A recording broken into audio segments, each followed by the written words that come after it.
it's Dianne at Minerva, and today I'd like to share with you a sew along for this cute little new look short sleeve top. Now, as you can see, it's available in two choices of neckline and either a sleeveless or a short sleeve version. Now we're going to be making version C, which has a round neck and a short sleeve. We're going to be using this really pretty broadcloth. Now it's 100% cotton, 110 centimetres wide, and it's available in 44 colours, so you're bound to find one that you love. It has a really delicate little flower and leaf design on it and a lovely soft feel.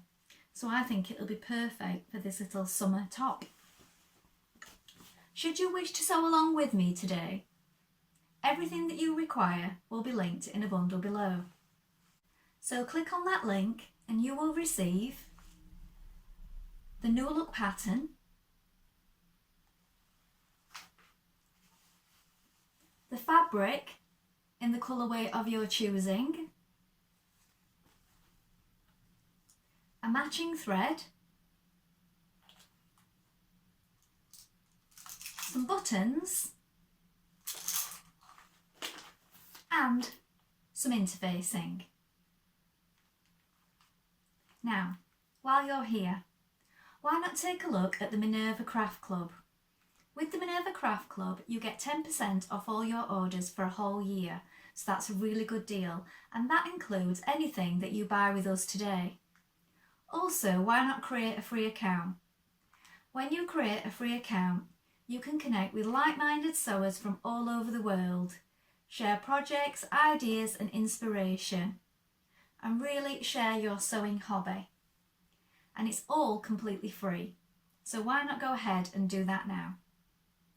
Now, before we begin, you want to wash and prepare your fabric as you would normally. So if you normally wash and tumble dry, do that now. Either hand wash or machine wash as you would normally.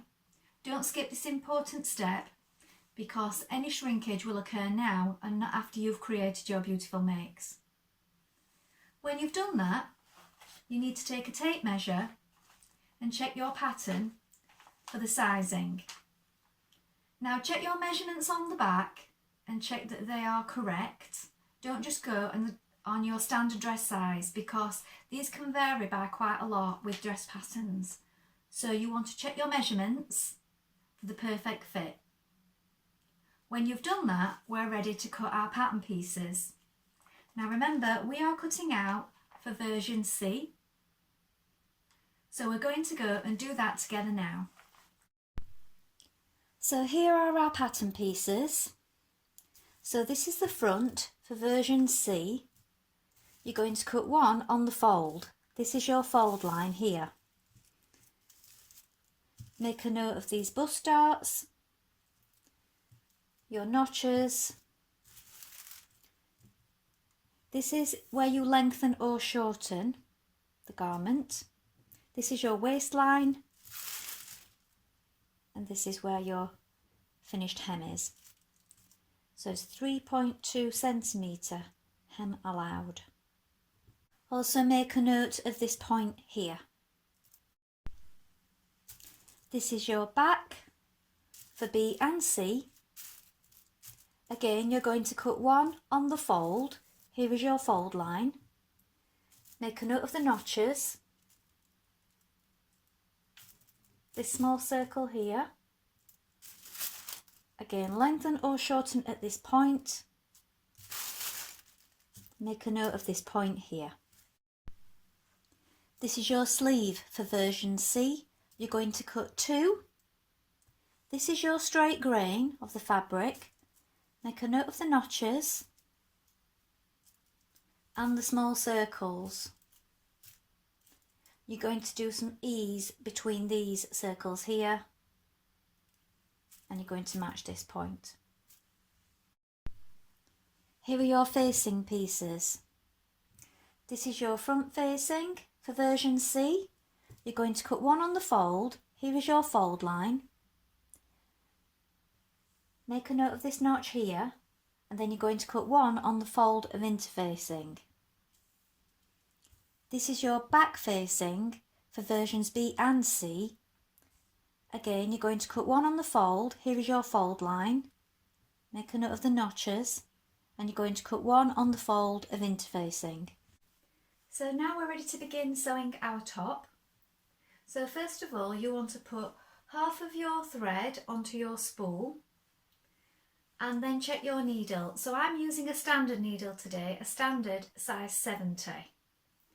You might want to check your needle as well and make sure that it's sharp enough because they do get blunt over time. So check your needle first and fill up your spool. Then we're going to take our front piece of our top and you're going to locate your markings. So you have your markings at the side for your bust dart, and also a choke marking you will have made towards the centre of your bust. We're going to run that dart in now on your machine. So we're going to start from the outside, bringing right sides together. We're going to do that now. So here you can see I've got my two little snips where I made my markings, and then I have a marking here.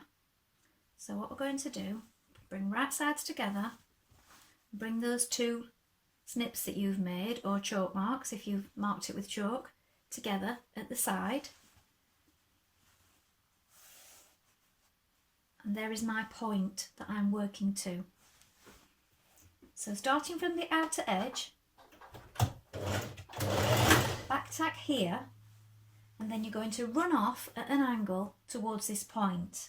Now when you reach this point, don't back tack here, just run straight off the edge, and it wants to be a nice gradual angle that you come off at, so gradually getting narrow as it comes towards it.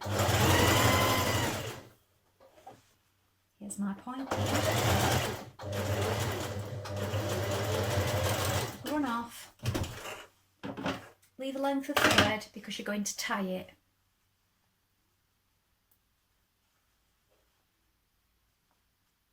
And then you can cut that off. Now you press that dart downwards and repeat on the other side. Now you're going to place your back piece on top of your front piece and you're going to match your shoulder seams. So here are your notches.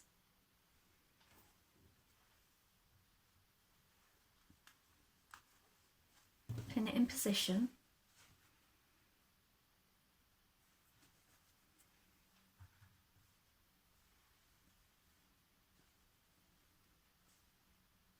Now we're going to stitch our shoulder seam with a 1.5 centimetre seam allowance.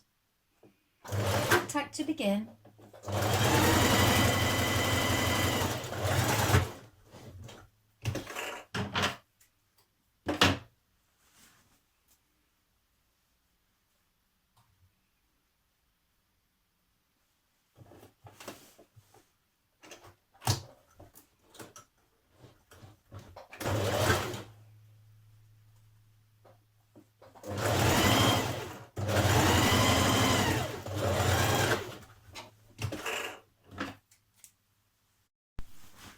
Now you're going to stitch your side seam, starting from the underarm, so right side facing, bring it together here,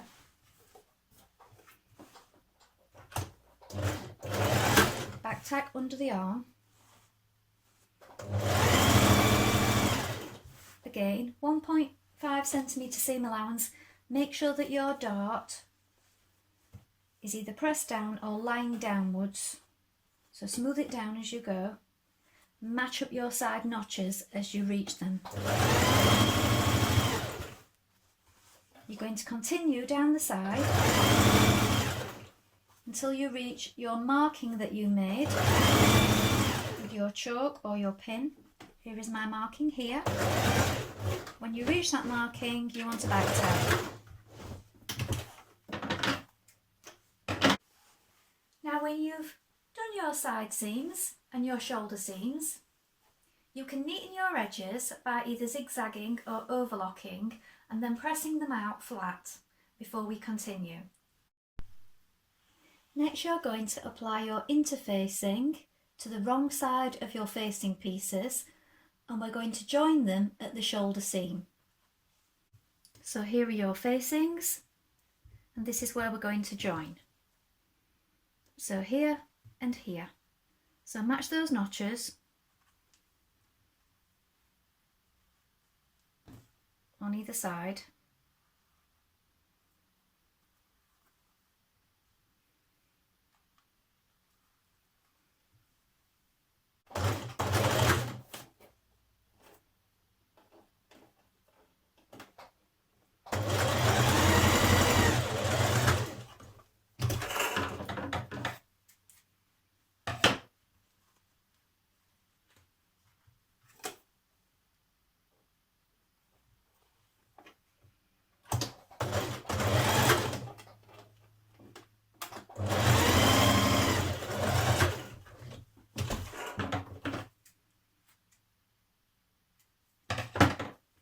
Now when you've joined your shoulder seams, you want to finish your unnotched edge. So this outer edge, either zigzag or overlock it. Now you're going to attach your neck facings to your neck.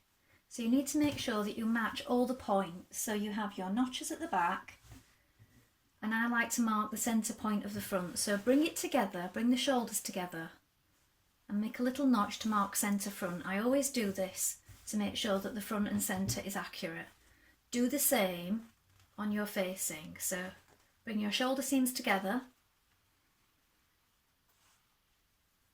and mark a little notch at the front of your facing. Now with right sides together, we're going to pin that in place. So if you start with the centre front here,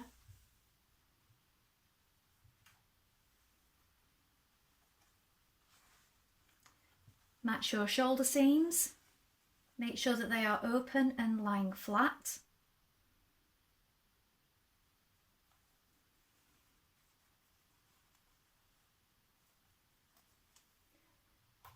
Sometimes it's good to stagger them if the fabric's thick, but this fabric is fine.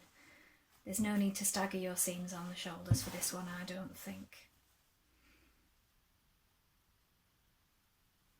So make sure that's open at the side, and make sure this side seam is open, and match it.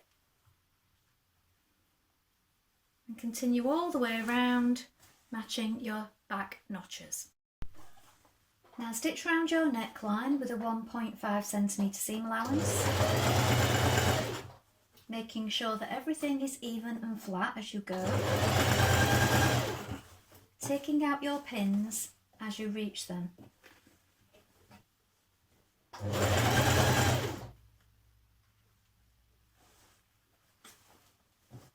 Just make sure you smooth it and make sure you've got no creases or ripples underneath.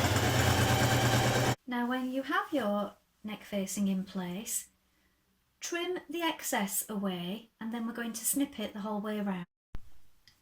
Now once you've trimmed and snipped it, we're going to understitch it. So this means we want this seam lying outwards towards our facing. So if you pop it under your machine and make sure that your snipped seam is pointing this way towards your facing.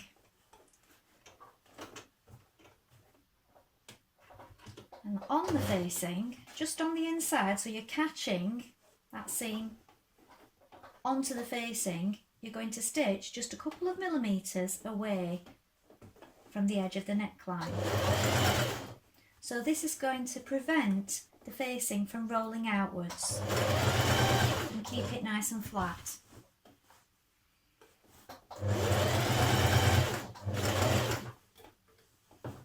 So make sure that your seam is onto the facing, keep smoothing it as you go. Now when you press that back to the top, that'll keep it in position and give it a nice crisp edge. Now you may have noticed I didn't stay stitch around the neckline before putting on my facings. That's because this is quite a stable fabric and I didn't feel it needed it. Depending on what kind of fabric you're using, if you're using something different like a crepe or a silky fabric, you will want to stay stitch it around the neck before you put your facing on. This 100% cotton is good and stable, and it didn't require it, so that's why I didn't do it on this particular garment. Now, on your sleeve at the top you have your 2 outer notches that you made, or chalk marks. This is for your ease stitching. So now you're going to do 2 lines of stitching here. So don't back tap.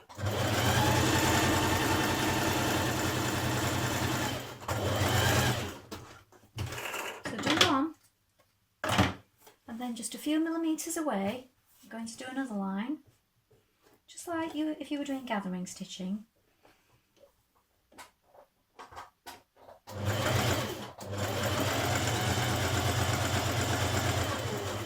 It just holds it better if you do 2 lines.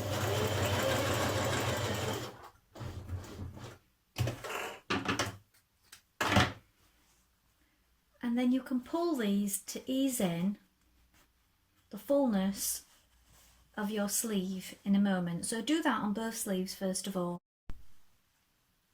Now bring your side seam together with right sides facing and stitch your side seam.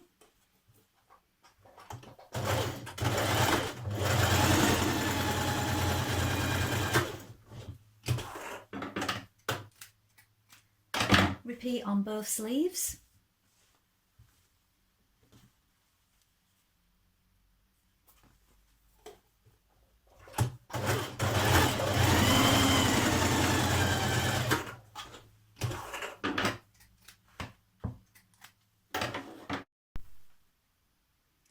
Now, press open your seam on your sleeve pieces.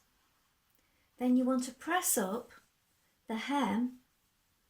Now you can either overlock this first and zigzag it, or you can do a double fold, but it wants to be 3.2 centimetres. When you've pressed that up, you can hand stitch it, or you could machine stitch it if you prefer. Do this on both sleeves.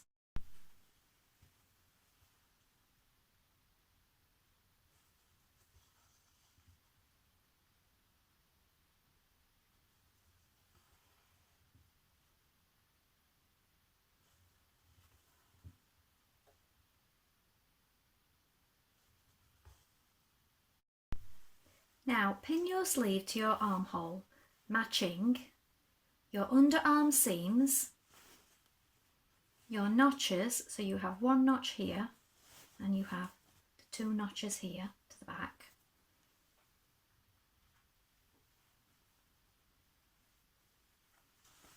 And your mark for your centre of your shoulder. So line that one up as well. Then when you've got these in place, you're going to pull on your ease stitches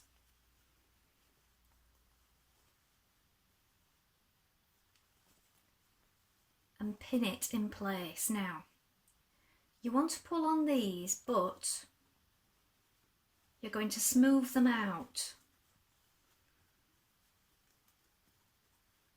as you do so, so you've got no creases or ripples on the other side. So you want to take your time with this part. So pull on these threads first,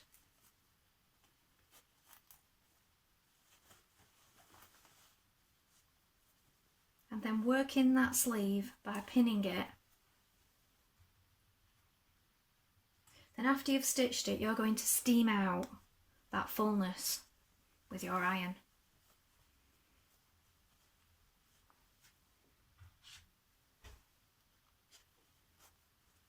So work that around with your pins and get that fullness as neat as you can without any ripples or tucks before stitching.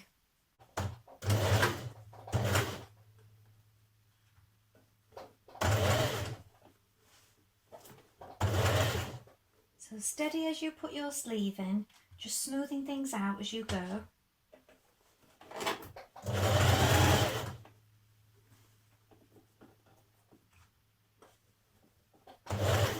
Now turn under your hem, so finish your raw edges, or you can do a double fold if you wish, but it's 3.2 centimetres at the bottom of the hem, and turn in 1.5 at the sides in line with your seam. If you pin it first, you can check that they're going to lie level. Then you can either machine or hand stitch these in place. Now when you machine stitch it, make sure you come up here and square across the top of your side vent when you stitch it. So I'm machine stitching the bottom of mine.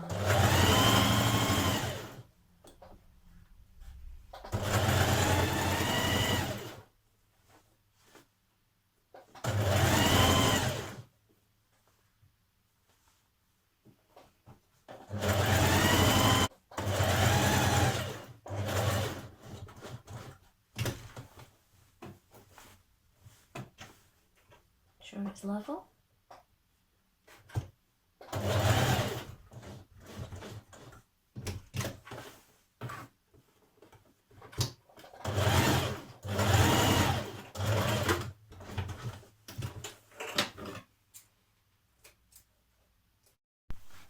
Just secure your facings with a few hand stitches to the inside of the shoulder to finish it off. So here is the finished top, side vent.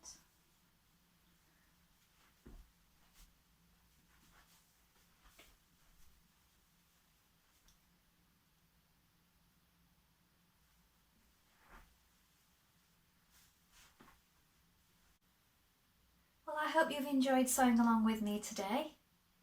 Have you made this pattern before? Please let us know in the comments below along with any photographs. We always love to see what you've been making.